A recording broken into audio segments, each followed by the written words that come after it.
What's going on, everyone? Today we have a pretty fun video here on the channel. Today it is a FM movie I have been kind of working on for a little while, and now is the right time to bring it to all of you. It is one of the harder challenges to do within FM, and it's one of the harder rebuilds to definitely do within FM. It is the Athletic Bilbao challenge of trying to win a Champions League with Athletic Bilbao. So, without further ado, I give you Basque to glory.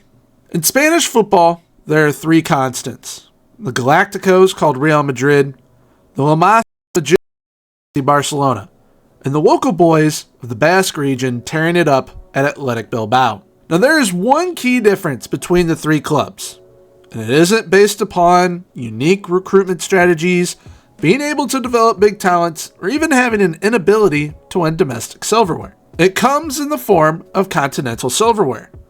Real Madrid boasts a record 15 Champions League titles. FC Barcelona have 5 to their name. However, in Bilbao's 126-year history, they have never won a continental trophy. Not a Champions League title, not a Europa League title, and not the newly formed Europa Conference League either. This video does not end until UCL glory graces the Basque boys of Athletic Bilbao. So, let's get to work. So here we are, taking over Athletic Bilbao as Senior Gourmet. Right away, I wanted to get work on improving the side, and I went to see how much our transfer budget was, and we had almost £21.5 million to work with. So, I went and added Jorge Hernando from Osasuna for $5.5 million. I went and got Hugo Guillamon from Valencia for $7.75 million, and a John Moncayola for $9.75 million from Osasuna, which once I had these additions to the club, I decided to set up in a 4-2-3-1. This 4-2-3-1 is pretty intense. One thing that I wanted to make sure that we were focusing on was not only an intensity to our game, but I also wanted it to be as creative as possible, and a lot of these roles are going to allow for that to happen, especially by having the wingbacks, Segunda Volante, and the advanced playmaker. But off the rip, our most important players are definitely going to be the Williams brothers. That being 30-year-old Inaki Williams, as well as 22-year-old Nico Williams. Year one competition-wise, we do not have to worry about the Champions League, but we do need to focus on qualifying for it. Whether that be winning the Europa League or we end up qualifying for the Champions League through La Liga. So I guess with all that being said, let's see what Season 1 has in store for us, shall we? Game number 1 would be a 4-0 victory over Deportivo Alaves, which would feature a goal in the 64th minute from Inaki Williams. A little ways down the line in the season, in October, we would play Barcelona for the first time, which, thankfully, we would end up having a 1-0 victory thanks to the other Williams brother, Nico. In the first derby matchup between Athletic Bilbao and Real Sociedad, it would actually end up ending in a 1-1 draw, with their goal coming from Takefusa Kubo with a very well-placed shot coming off of the right wing, and ours would end up coming from our left back, Yuri, thanks to kind of just moving the ball around after a corner set piece. Our Europa League run would end up going pretty decent so far, as well as we would get a goal from Nico Williams early on against Rangers, which would then lead to his brother Inaki Williams getting a second for us on the board against Rangers, which would ultimately lead to a 3-0 victory over them in our biggest of the Europa League campaign so far. Come January, we would come crashing down to reality that we still have quite a bit of ways to go with the side to get to where we want to, with a 4-0 defeat to Real Madrid that would see not only Vinny Jr. score, but as well as their pride and joy Kylian Mbappe, the legend that is Luka Modric, and England star boy Jude Bellingham. Thankfully, we would rebound against Sevilla not too long after that Real Madrid match, which would see Ojan Sanset get us started early on, which would see a second added by Vesca, and Guruzetto would not only find 1, but 2 goals to make it a 4-0 victory over Sevilla. In the Europa League, we would unfortunately come up against a very good Aston Villa side at Villa Park, where they would beat us 3-0, but we would try and bring it back at the San Mame, back home, and Bilbao, but we would lose on aggregate by a score 4-2. Thankfully, though, come March, right before our youth intake, we would end up taking on Barcelona, and we needed to put on a show, and thankfully to a lucky goal from Inaki Williams early on in the match, as well as Inaki adding a second to make it a brace against Barcelona, Barcelona, we would end up finding our way to a 3-1 victory. Now when it comes to the youth intakes with Athletic Bilbao, it's a bit more important than it is with other clubs, as we only have Basque talent to kind of pull from. So whether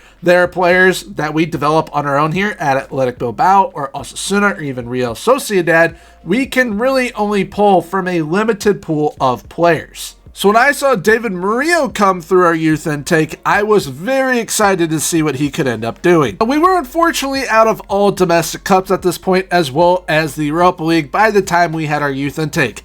However, we were on a great streak, a great point streak as well, with 13 games in a row, either with a win or with a draw. No losses. One of those being that 3-1 win over Barcelona. We would also end up having a 2-0 win over Villarreal, a 4-0 victory over Getafe, a 2-1 win over Espanyol, and a 1-0 victory over Real Sociedad, once again thanks to Inaki Williams. Inaki Williams would end up leading the way in Season 1 with 19 goals, while Varojao would end up leading the way in assists with 11 of them. Season 1 wouldn't bring the silverware we are hunting for, with no domestic trophies, and an early exit in the Europa League to Aston Villa. However, we did have a third place finish in La Liga that qualifies Bilbao for the Champions League, and our first shot of being able to see what we can do in the Champions League. So heading into Season 2, we would have around £25 million to work with improving where we kind of needed to, which was basically depth and maybe at the left back position. So I went and got Jean Arambarou from Real Sociedad for £8.5 million. Ended up wanting someone that had a little bit of versatility to him, and he could play both right back and left back. Then I went to Norwich City and got Borja Sainz for £2.4 million. I think he will be a great depth option. And then for $475k from CD Vitoria, I went and got Nugent Adrian Vallejo, who, on the looks of things, looks to be pretty promising, especially with that potential. So hopefully we're able to hang on to him in the future. But then after those additions, it led me to making a tactical tweak. That tactical tweak was taking that advanced playmaker from support to an advanced playmaker on attack. I think this is going to allow Sunset to be more influential in this side. So we would get off and running this season with a 4-1 win over Deportivo Alaves, which would end up being followed by a 2-0 win over Granada, which will be capped off with a 2-1 win over Girona. This would be our first venture into the Champions League, and with this being the change to the league phase, we would end up having matches against Celtic,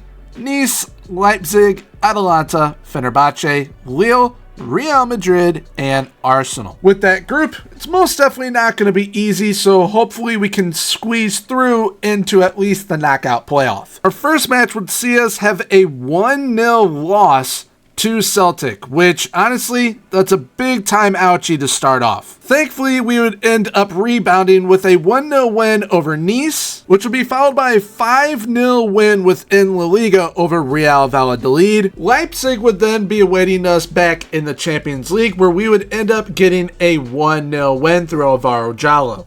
We would then once again taste defeat in the Champions League to Atalanta, with Scamacca and Lookman both bagging goals. But we would then rebound with a 4-0 victory over Atletico Madrid within La Liga, which would then spark a run of wins, such as a 2-0 victory over Fenerbahce within the Champions League, a 5-1 victory back in La Liga over Real Betis, and a huge 5-1 victory in the Champions League over Lille, which would see Inaki Williams bag himself 4 goals. This would all build us up to our first derby against Real Sociedad, which we would end up winning by a score of 1-0 thanks to Nico Williams. But then once again was Real Madrid there to greet us and bring us right back down to reality with a 5-0 whopping in the Champions League. We would then cap off our Champions League phase against Arsenal, which would see us end in a 1-1 draw with goals from Nico Williams, as well as Ben White from an Arsenal corner. Now, with our start in the Champions League being a 1-0 loss to Celtic, I was kind of scared as to how things would go, but thankfully we ended up qualifying to at least the knockout playoff round. This is where we would meet PSV Eindhoven, which thankfully in the first leg we would end up beating them by a score of 3-0. In the second leg in Eindhoven, we would end up drawing 1-1 thanks to a goal through Inaki Williams, which would then see us on to the round of 16. That is where Newcastle United awaited us, and we would get the first leg at home.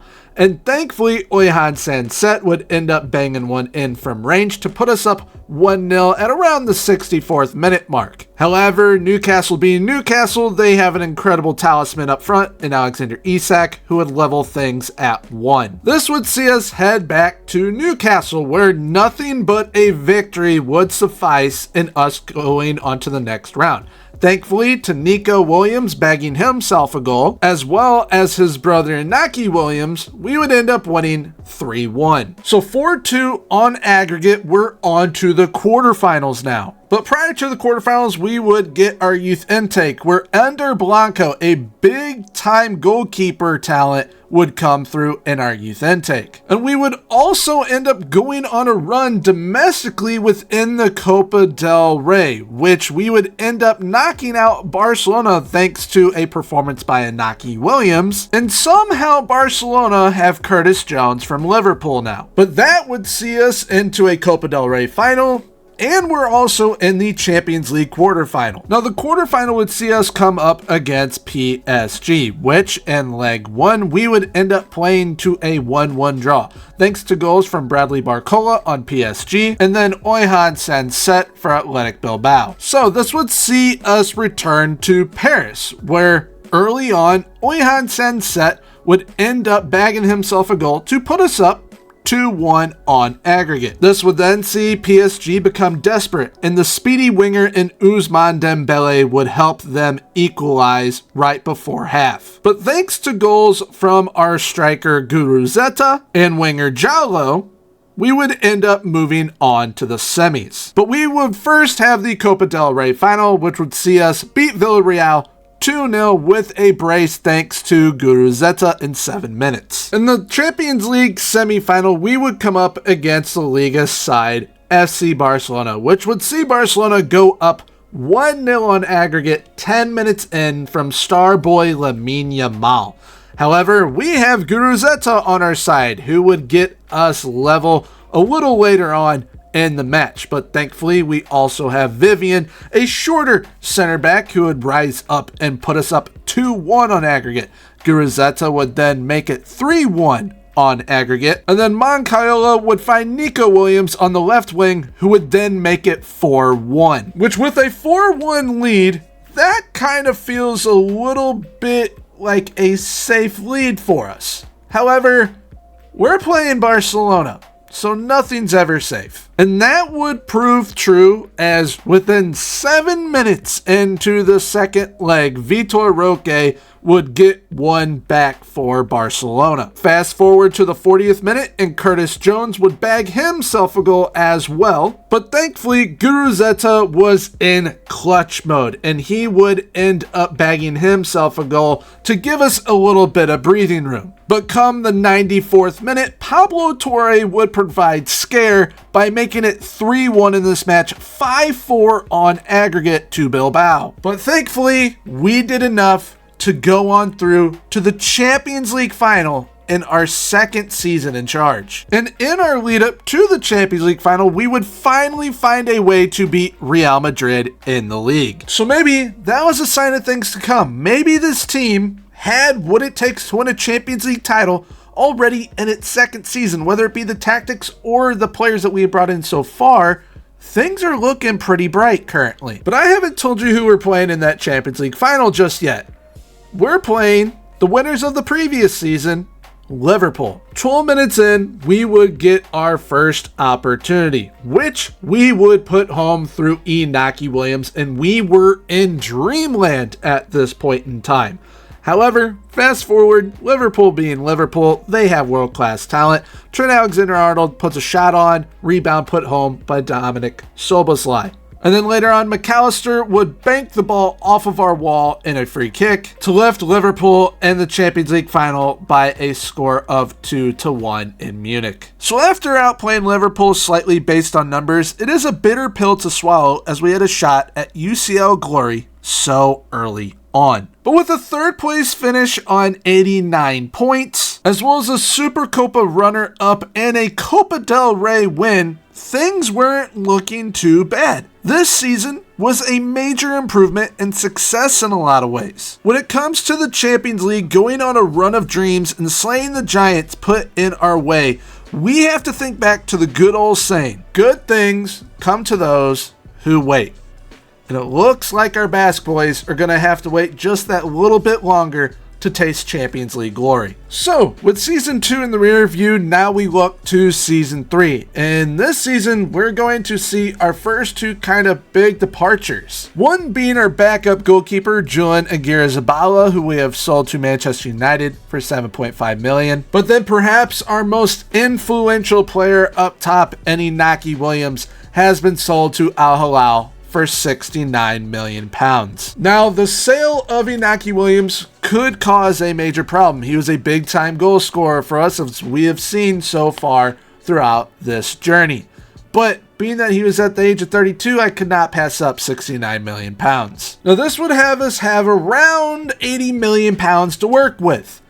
Who did I bring in? First was a pretty decent depth option for £1.9 million from Girona. It was Ivan Martin. Next up was a defensive midfield option in Iker Munoz from Osasuna for $15.25 million. Now, thanks to the sale of Inaki Williams, this would end up setting up our biggest signing so far. For £57 million from Osasuna, we would bring in Aymar, who is going to be an absolutely fantastic player either off the wing or even as a number 10. And my initial thought is to play him as the inside forward on the left wing, but I am going to see how he performs and Sunset performs, see which one I might end up either moving out wide, keeping out wide, or even moving to that 10 spot. Champions League wise, we will end up having Galatasaray, Salzburg, Man United, Barcelona, Marseille, Napoli, Juve, and Porto in our run. Our season would get started off with a 5-0 win over Almeria, which would actually see Aymar on his debut bag a brace. A few games later, we would end up taking on Girona, which we would end up losing 2-1. But then a few games later, we would end up taking on Mallorca, who we would absolutely smoke 6-1 thanks to a hat trick from Aymar. Then fast forward a little bit, and we take on Cadiz, and we end up losing 2-1 to Cadiz. A few games later, we're taking on Atletico Madrid, which thanks to a 90-minute winner through Ivan Martin, we got the W. But then that very next game, we lose to Real Betis 2-0. That is the story of Season 3. Consistently inconsistent. Whether it's the league or the Champions League, we could not find solid ground, and I think a lot of it goes back to selling Inaki Williams. He was a huge part of this team. Looking at the Champions League, we were consistently inconsistent.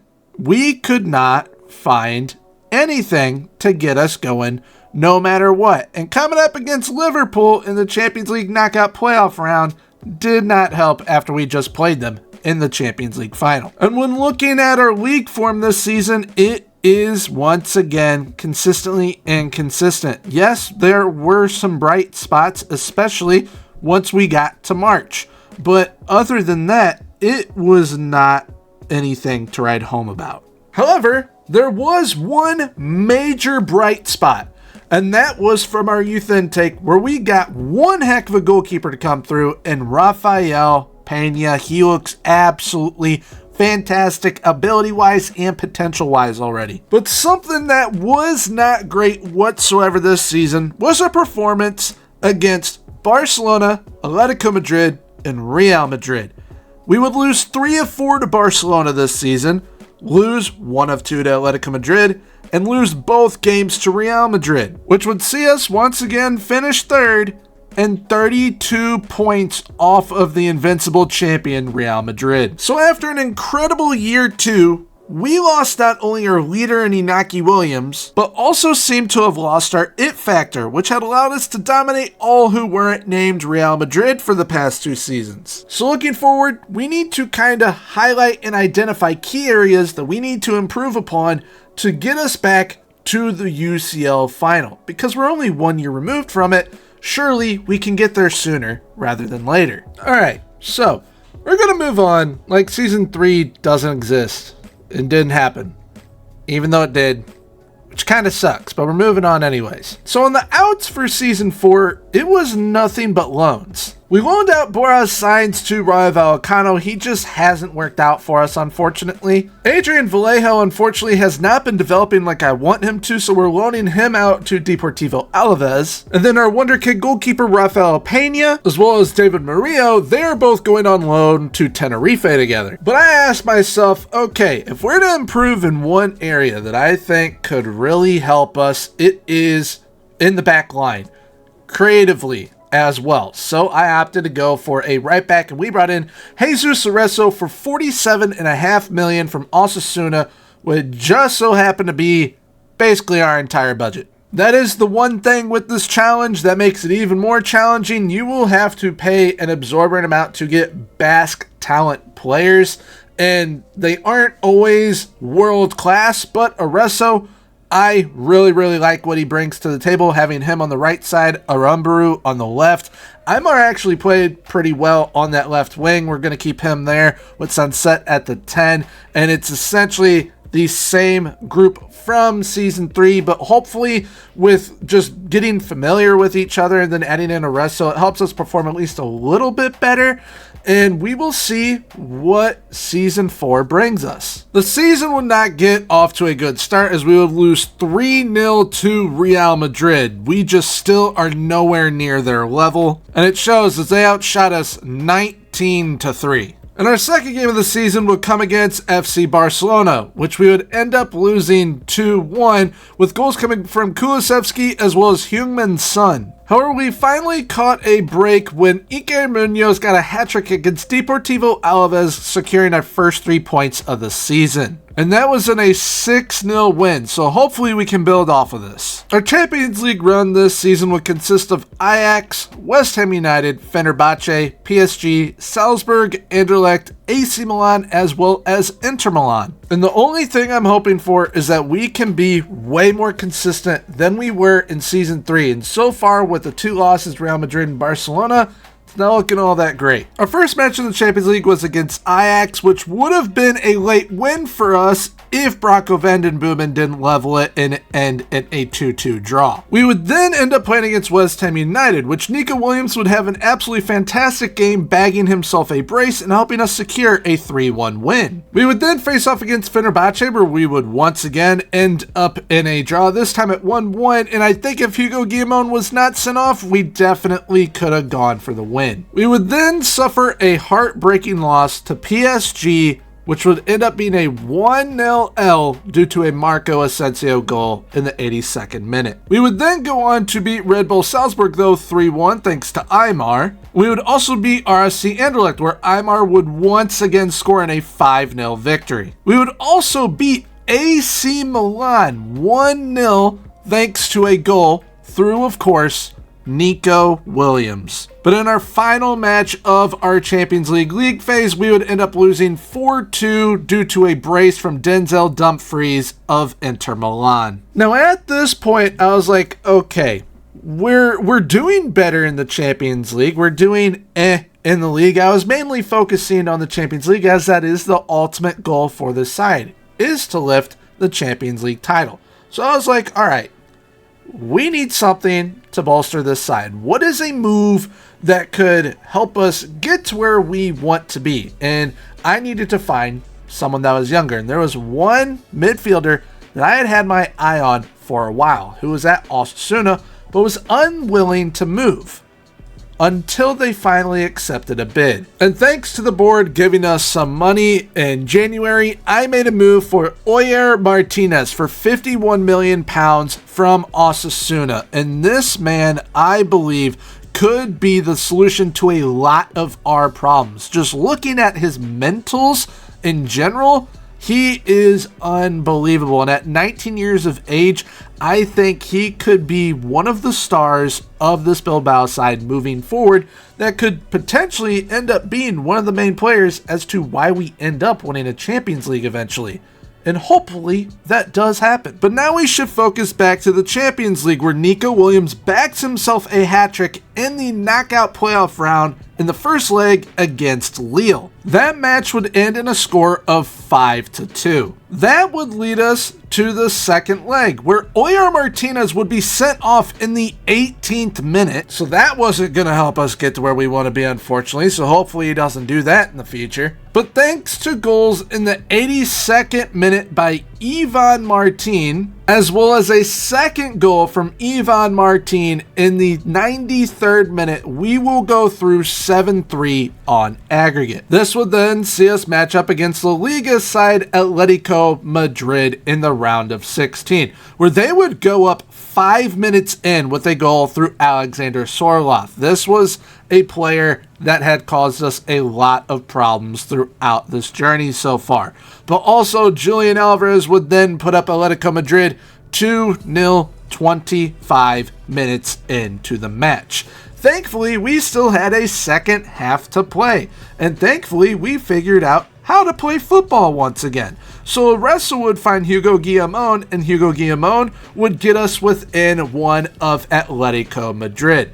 And we leave it late on in the 70th minute, where Hugo Guillamon is going to move the ball to Vivian, finds Aymar, puts a shot on, but the ball comes out for Ivan Martin, which that would result in a pretty electric 2-2 draw in the round of 16. We would then move on to the second leg, where Vivian would end up putting us up 3-2 on aggregate early on. It would be scoreless throughout the rest of the match until the 78th minute, where Javi Gulan would end up bringing it back level in the 78th minute. But then, thankfully, we have a man named Aymar, which he has been absolutely unbelievable for us, and puts us up 4-3 and sees us through to the quarterfinal. Now, this run is starting to remind me of our second season in charge, where we made it all the way to the Champions League final. If we can get past the quarterfinal, we might just get there again. We would end up matching up against Bundesliga side RB Leipzig, which we would go down early with a goal through Asan Udraugo, putting us down 1-0 within 5 minutes. Fast forward to the 38th minute, and Lois Apenda is going to find the second goal for RB Leipzig, putting us in a hole that we most definitely do not want to be in. But thankfully, Aymar gets a pen and slots that home in the 40th minute. However, Lois Apenda is going to make it 3-1 in the 75th minute, putting us 3-1 down heading into the second leg. We would then move to the second leg, where Lois Apenda would end up putting RB Leipzig up 4-1 on aggregate just 7 minutes into the game.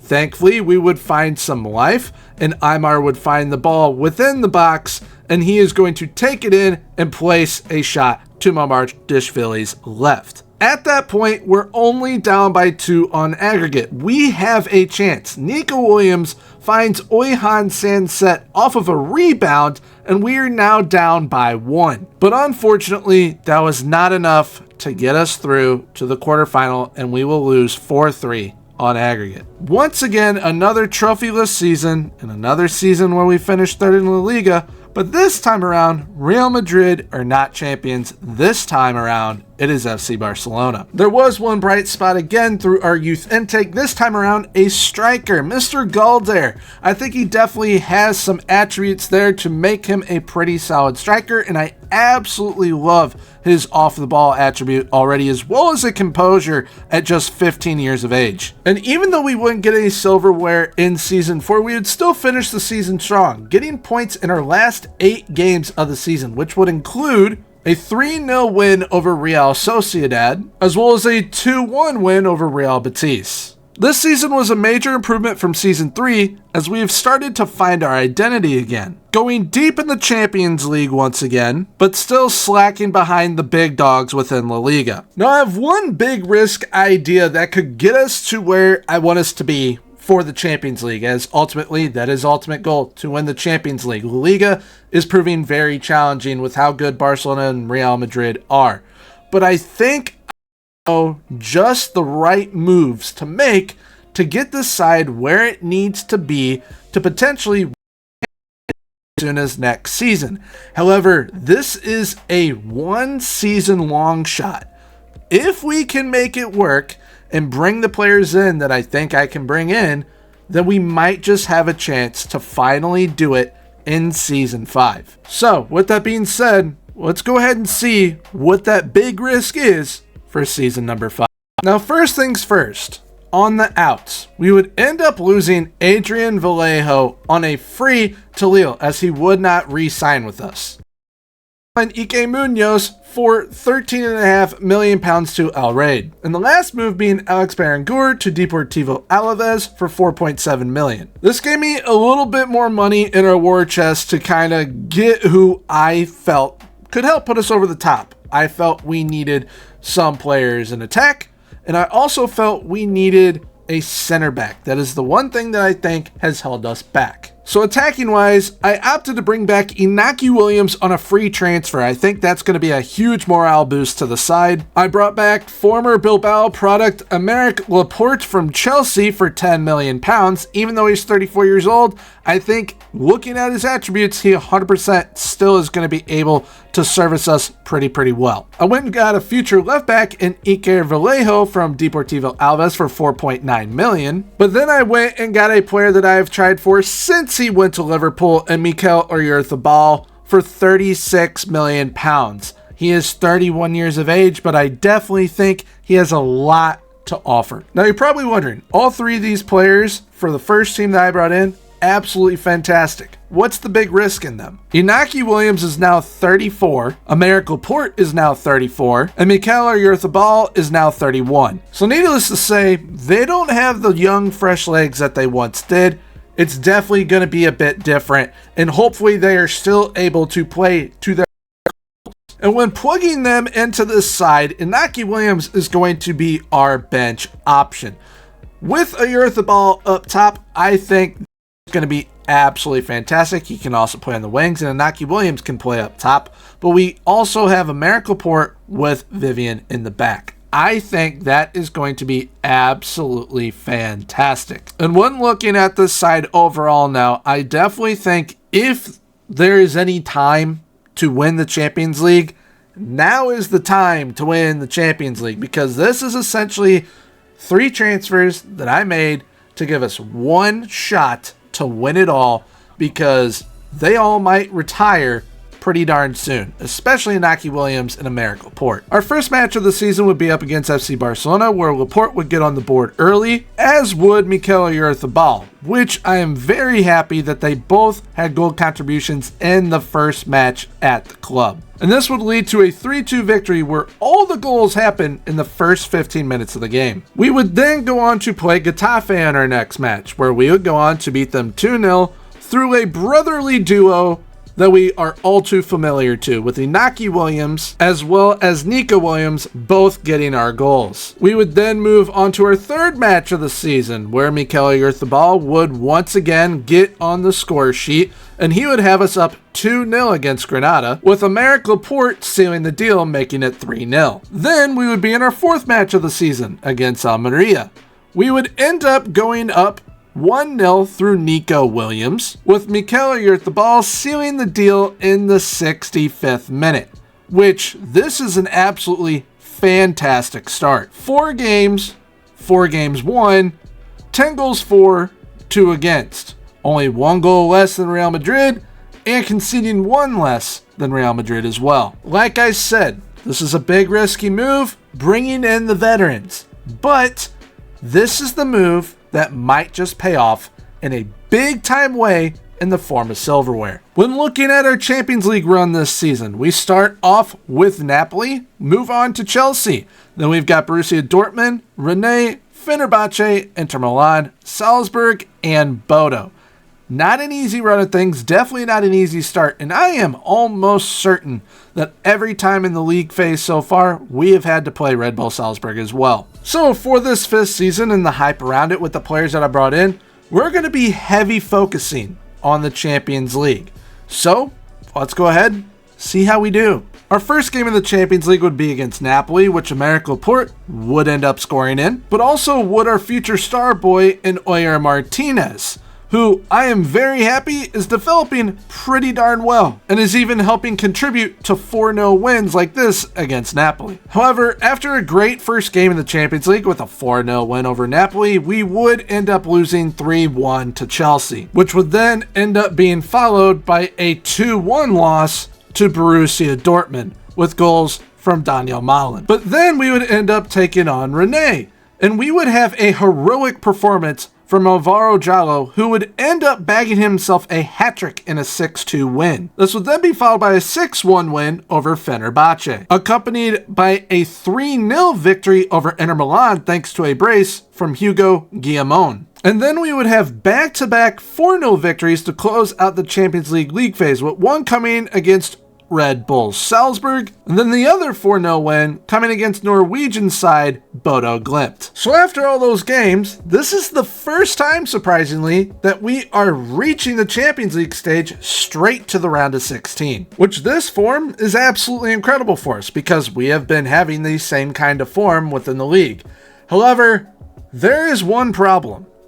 That problem is called Real Madrid. In our first 2 meetings this year against them, we would lose in the Supercopa final 3-1. We would also lose in La Liga by a score of 3-1. With the form that we were in, I thought that we were going to go not only on a decent run within the Champions League, potentially challenge Real Madrid for the league title, but also go on a run in the Copa del Rey, which then was put to a stop in the 4th round by Leganes by a score of 1-0. So not too thrilled about that. However, after that loss to Leganes in February, we did something absolutely incredible. We won all of our league matches in the month of February, beating Granada, Almeria, Celta Vigo, as well as Valencia. We would end up taking on FC Porto in the round of 16, where in the first leg, we would win 4-0 due to a hat-trick from Oyarzabal. And in the second leg, we would end up winning by a score of 3-1, making it a 7-1 victory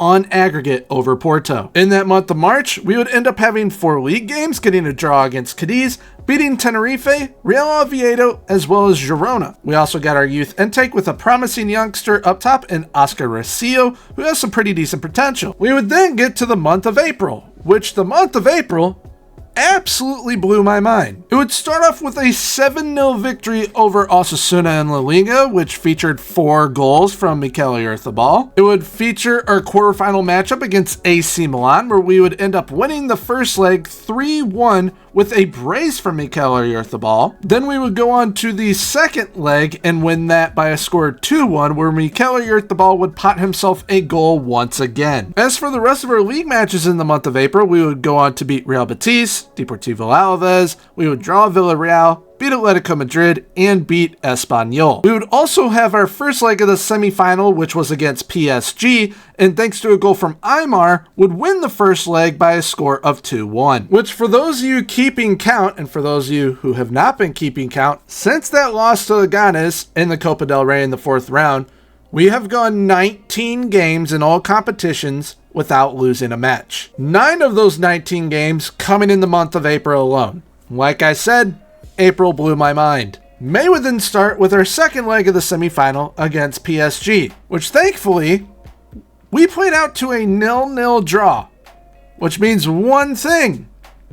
We're in the Champions League final again, and this time, 3 years after we lost to Liverpool. We would have 3 league games left. The league was already wrapped up. Real Madrid won the league once again. Gee, imagine that, even though we went on what would end up being a 21-game unbeaten run. Who did we end up losing to, though?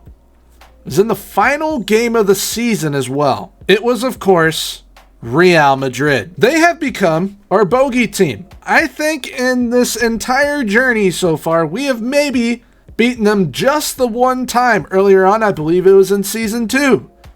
So, who do we have waiting for us in the Champions League final here in Season 5? You probably just guessed it. Real Madrid awaits us in Vienna. So, to Vienna we go. The sides were both ready.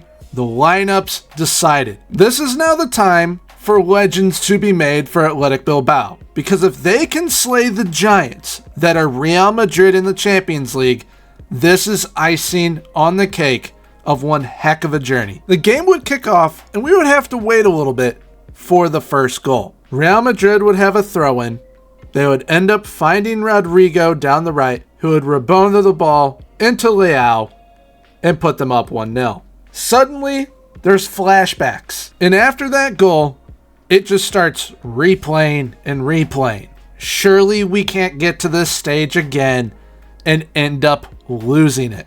There's gotta be something in there for us. Halftime would come and halftime would go. And there would be a goal late in the second half.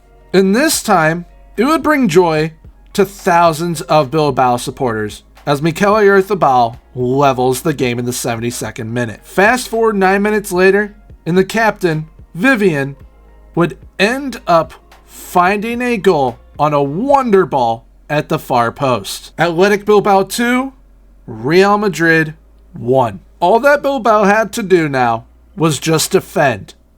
Time waste. Give yourselves time and a chance to end up being crowned champions of the Champions League. Could they do it against Real Madrid of all sides? And then that whistle finally blew. This journey started 5 seasons ago with a group of local players that believed in one goal: giving the Basque region a Champions League winner with nothing but Basque talent to do it.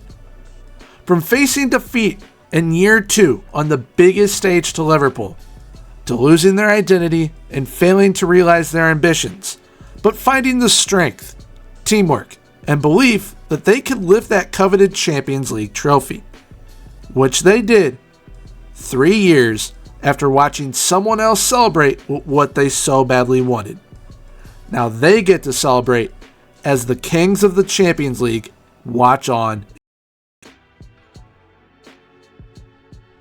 So, there we have it. Basque to glory. One of the hardest challenges and rebuilds I have ever done in FM. I thought when I did the Barcelona La Masia challenge that one was difficult.